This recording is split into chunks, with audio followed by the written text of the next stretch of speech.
నైరుతి రుతుపవనాలు చురుగ్గా కదులుతుండటంతో తెలుగు రాష్ట్రాల్లో భారీ వర్షాలు కురిసే అవకాశం ఉందని వాతావరణ శాఖ ప్రకటించింది. హైదరాబాద్ సహా ఇప్పటికే పలు జిల్లాల్లో వర్షాలు పడుతున్నాయి. మరోవైపు బంగాళాఖాతంలో ఏర్పడిన వాయుగుండం తీవ్ర అల్పపీడనంగా మారనుంది. మధ్య బంగాళాఖాతంలో ఏర్పడిన తీవ్ర వాయుగుండం దక్షిణ బంగ్లాదేశ్ దాని చుట్టుపక్కల ప్రాంతాల్లో బలపడి ఉత్తర దిక్కుగా దిశ మార్చుకుని పయనిస్తోంది. ప్రస్తుతం ఇది బంగ్లాదేశ్లోని సిలెహౌట్ ప్రాంతానికి అగర్తలాకు పశ్చిమ వాయువ్యం వైపుగా కేంద్రీకృతమై ఉందని వాతావరణ శాఖ తెలిపింది. మరికొన్ని గంటల్లో ఇది బలహీనపడి అక్కడే తీవ్ర అల్పపీడనంగా మారుతుందని అధికారులు చెబుతున్నారు. కోస్తా జిల్లాల్లో ఇది ఎలాంటి ప్రభావం చూపదని స్పష్టం చేశారు.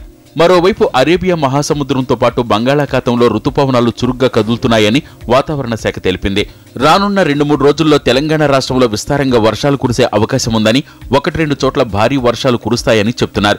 ఆంధ్రప్రదేశ్లోని శ్రీకాకుళం, విజయనగరం, విశాఖ, ఉభయ గోదావరి, కృష్ణా జిల్లాల్లో విస్తారంగా వర్షం పడే అవకాశం ఉందని, కొన్ని చోట్ల తేలికపాటి నుంచి ఓ మోస్తరు వర్షాలు కురుస్తాయని వివరించారు.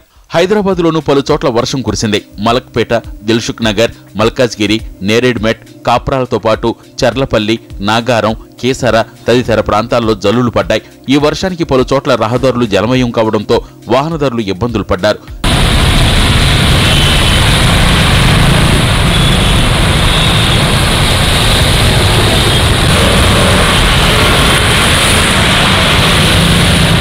నైరుతి రుతుపవనాలు చురుగ్గా కదలడానికి అన్ని అంశాలు అనుకూలంగా ఉన్నాయని, అయితే వాయుగుండం ప్రభావం తెలుగు రాష్ట్రాలపై పెద్దగా లేదని చెబుతున్నారు వాతావరణ నిపుణులు.